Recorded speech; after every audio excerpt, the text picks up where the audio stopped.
La sociedad civil.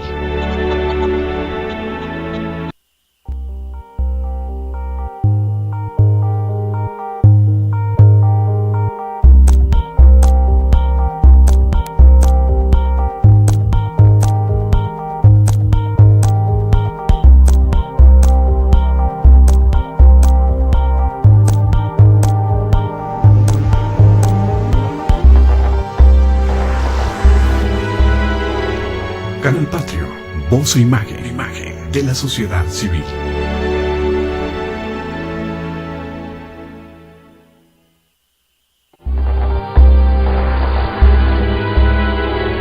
Canal Patrio, voz e imagen de la sociedad civil.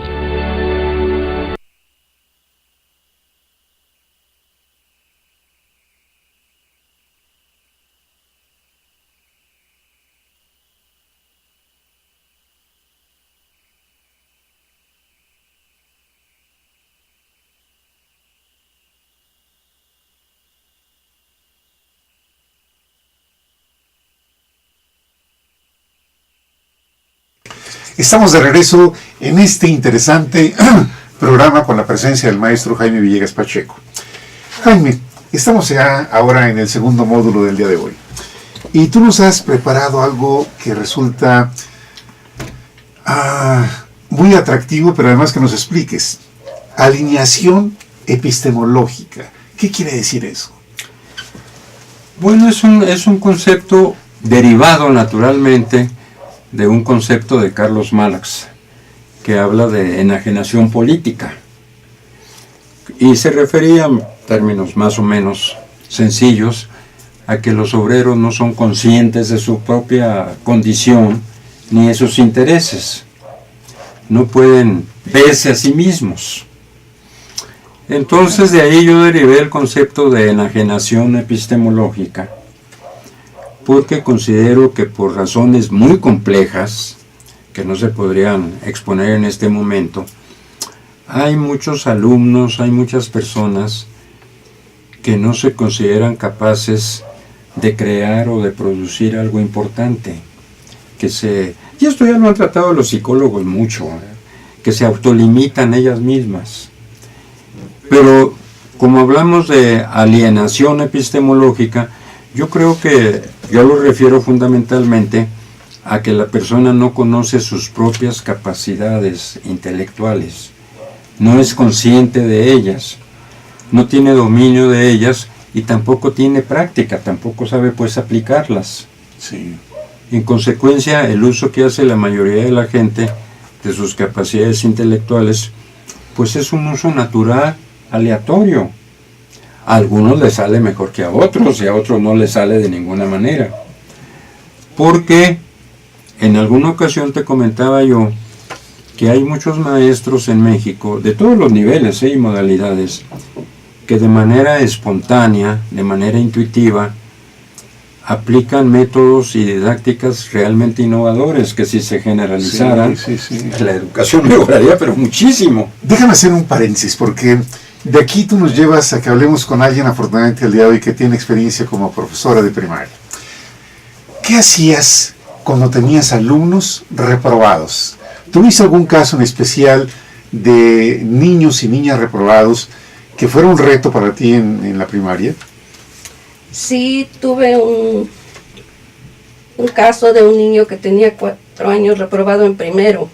¿4 años? 4 años. ¿No pasaba? No adquiría el proceso de la lectoescritura. Eso era lo que lo tenía ahí rezagado. Entonces, básicamente, pues, logramos que este niño, que se llama Alejandro Amezcua, no se me olvida su nombre. Fue muy especial para ti. Hubo casos muy especiales. Justo porque yo de alguna forma les dedicaba un poquito más de tiempo a esos casos especiales. Y entonces de esta forma les dedicaba un poco más de tiempo personal. ¿Y Alejandro, atención personal. Alejandro aprendió a leer y a escribir contigo? Sí, aprendió básicamente en ese entonces bueno, pues usamos un libro, es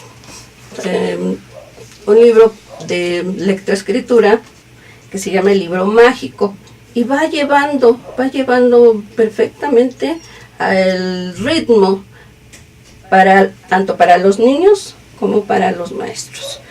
Hay por ahí otro libro también, método de lectoescritura, que es un poquito más difícil, que se dificulta más. ¿Qué fue lo que yo aprendí con Alejandro y con ese grupo de niños que tenían 1, 2 y 3 años sin adquirir el proceso de lectoescritura? Aprendí yo, como maestra, que había que darles un tiempo, que había que esperar, ni modo, con la pena, esperar a estos niños que se nivelaran con los que iban más adelante. Sí. De ninguna manera atrasé a los otros. Sí. Lo que yo hice fue nivelar el grupo en 4 meses. Y ya de ahí, bueno, pues una vez que el niño adquiere el proceso de lectoescritura, solito se va.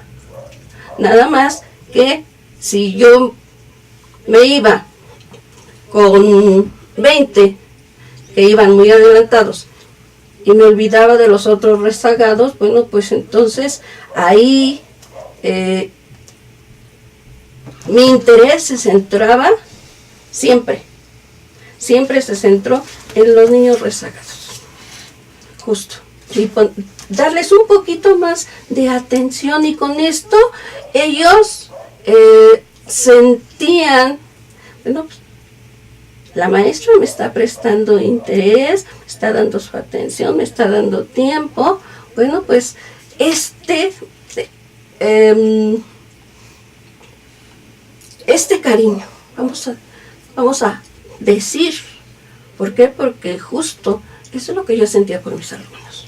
Sí. Cariño, amor de madre, no de maestra. Yo volcaba en ellos, bueno, pues mi amor de madre. ¿Por qué? Porque yo tengo un hijo con discapacidad auditiva. Entonces, con él aprendí muchísimo, y justo yo pensaba, estos niños están pues casi igual que mi hijo. ¿Por qué? Porque su nivel intelectual es un poquito más bajo, más sin embargo, bueno, pues vamos a dedicarles tiempo de manera personal, y justo esto funcionó muy bien. Jaime, lo que tú dices, las personas no somos entrenadas para conocernos interiormente. No somos entrenados. Y fíjate cómo con un ejemplo de niños, esto lo traducimos a todos los niveles, lo que tú dices. Por supuesto. Estamos hablando de niños de preescolar hasta el grado, hasta posgrado. Sí, claro, hasta posgrado. Sí, claro que sí. Y de todas las modalidades, claro que sí. ¿Y cómo estas palabras que suenan extrañas, alineación epistemológica, hablando de la metodología,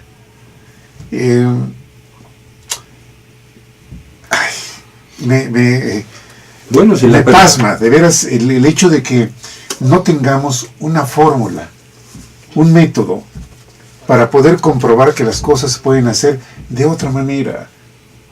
Tú nos has dicho aquí... Bueno, sí tenemos un método y sí tenemos una palabra. Lo que pasa es que, y la maestra acaba de alguna manera de referirse a ella, lo que pasa es que la hemos trillado tanto que se nos ha olvidado lo que significa. Porque pues en ninguna otra actividad humana se manifiesta tanto esta palabra, quizás como en el magisterio. Y esta palabra es amor, es muy sencilla. Es amor a uno mismo y amor a los demás. Y por supuesto que muchísimas maestras de primaria, pues es lo que han demostrado a través de los años. Tu mamá. Mi madre era maestra rural, sí señor, maestra rural. Anduvo en la sierra en condiciones muy difíciles, como otros miles de maestros rurales. Sí. Y especialmente mujeres. Sí, claro que sí. Y yo creo que intuitivamente, pues ella manifestaba también ciertas habilidades didácticas extraordinarias. Yo todavía la recuerdo, yo tendría 6, 7 años, yo todavía la recuerdo haciendo una tinta de un animalito, de la cochinilla, y con un palito de paleta que le sacaba punta. Filo, no punta exactamente, sino este filo como de desarmador, para que quedara ancho, con una navajita de aquellas de doble filo, que creo que ya no existen. Y luego no sé de dónde sacaba un papel largo y dibujaba las letras con un hermoso trazo, sin haber estudiado caligrafía Palmer. Pues si te sale el amor por gusto, claro que dibujas muy bien las letras y cualquier cosa que dibujes, ¿no? Y todavía le recuerdo haciendo la A mayúscula y la A minúscula. Pero además poniendo en la letra unas flechitas que significaban la dirección del trazo. Ya. ¿Sí? Sí. Y luego hacía algo que yo nunca entendí bien, lo vengo a entender ahora. Nunca entendí por qué lo hacía, tampoco puedo explicar ahora cómo llegó a ese descubrimiento. Hacía que los niños recorrieran con su manita, con su dedo, la letra. ¿Eso lo aprendiste de tu mami? ¡Qué Hacía que los niños increíble! recorrieran con su mano el trazo de la letra. ¿Qué significa? ¿Qué dices tú en tu experiencia? Justo las yemas de los dedos, Sí. en la palma de la mano, tenemos una conexión enorme con nuestro cerebro.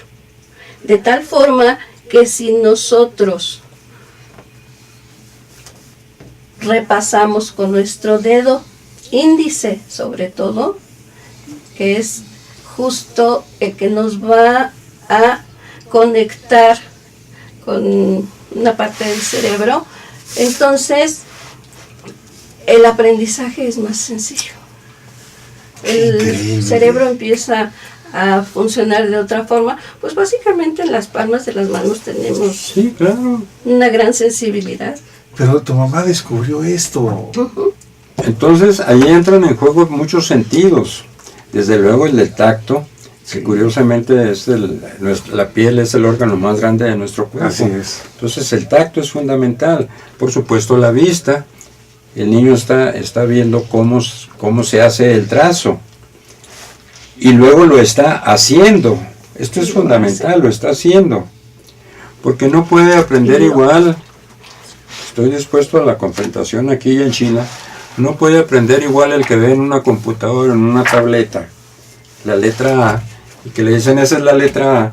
No puede aprender igual que el que está recorriendo con su manita el trazo, está haciendo el trazo, está viendo la letra que hace. No puede aprender igual en la informática. Ahí hay una falla muy seria. Yo creo que la informática no se va a ir y espero que no se vaya. Yo creo que es muy importante, pero creo que se puede hacer buen uso de ella y mal uso de ella, como de prácticamente todas las cosas. Sí. Entonces, claro que los dedos funcionan. Yo no sé si fue una cosa que heredé de mi madre, pero yo escribo algo y acostumbro pasarle la mano por encima. Sí. Puede parecer tonto si tú quieres, ¿no? No, vamos. De ahí viene, maestro, la agilidad mental que usted tiene. Antes de iniciar el programa hablaba Muchas gracias, maestro. acerca de eso. Y justo- Inmerecida, pero bueno, se agradece. es que justo estamos relacionando Sí, las sí. cualidades que usted posee con lo que aprendió de su mamá. Sí, yo les digo a mis alumnos en la universidad, pues exagerando un poco, pero que las manos son las inteligentes, que quienes piensan solo con la cabeza no son tan inteligentes, que hay que pensar con las manos. Y algunos amigos míos incluso han llevado la cosa de decir, bueno, para aprender, lo cual nos lleva otra vez a la práctica, para aprender, un compañero mío, un joven muy brillante, antropólogo, dice, como dice el maestro Villegas, hay que ensuciarse las manos.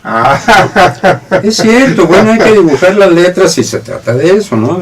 Con los niños pequeños. Hay que ensuciarse las manos.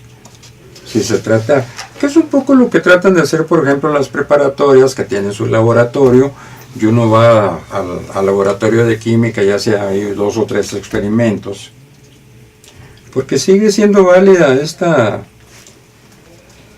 frase que unos dicen que fue de Confucio, otros se la achacan a Benjamin Franklin, otros se la achacan a no sé quién, que dice que lo que se oye se olvida, lo que se ve se recuerda, pero lo que se hace se comprende. Creo Lo que que sigue se siendo hace se válido. comprende, claro. Creo que sigue siendo válido. Lo oigo. A nadie se le ocurriría enseñar a manejar con un pizarrón en una universidad, ¿no? Yo le pregunté un día por gracia al chofer que me llevaba a la universidad, le digo, maneja usted muy bien, debe haber aprendido en una muy buena escuela, por no decirle en una muy buena universidad.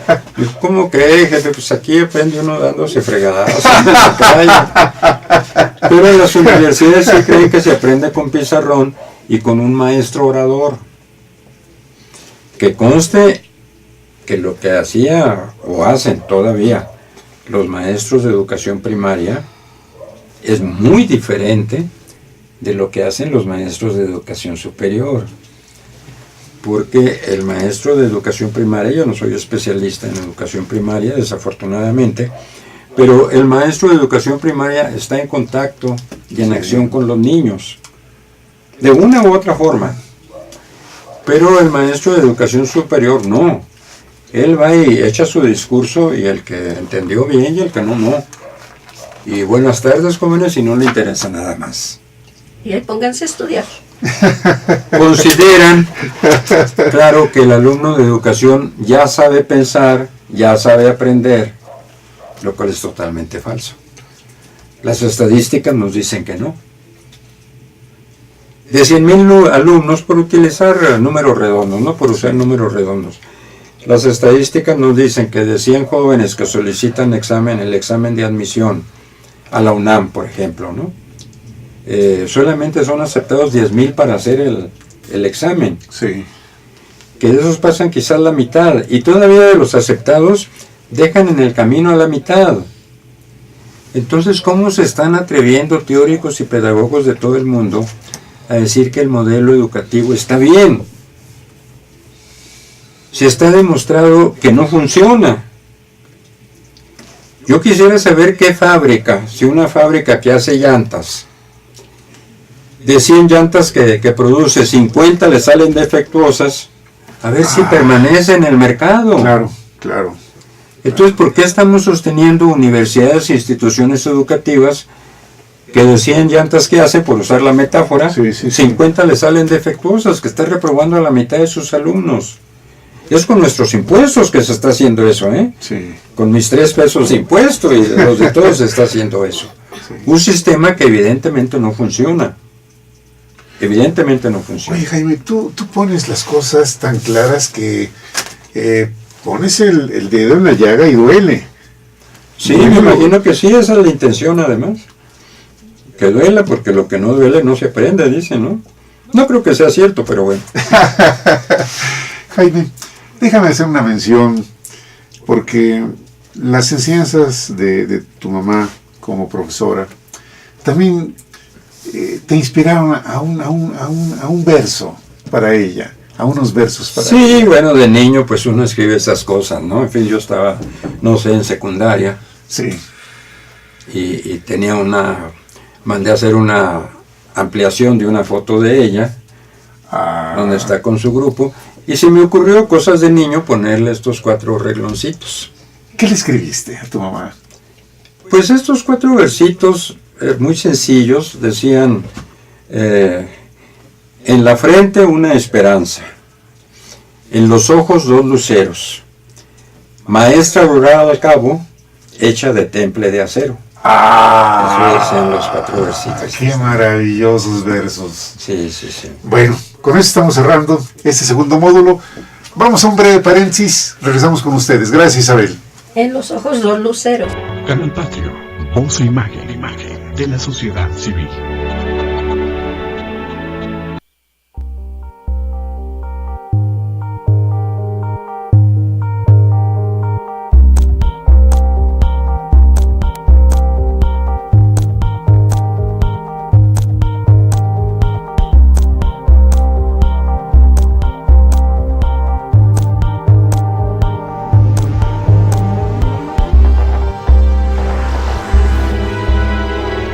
Canal Patrio, voz e imagen de la sociedad civil.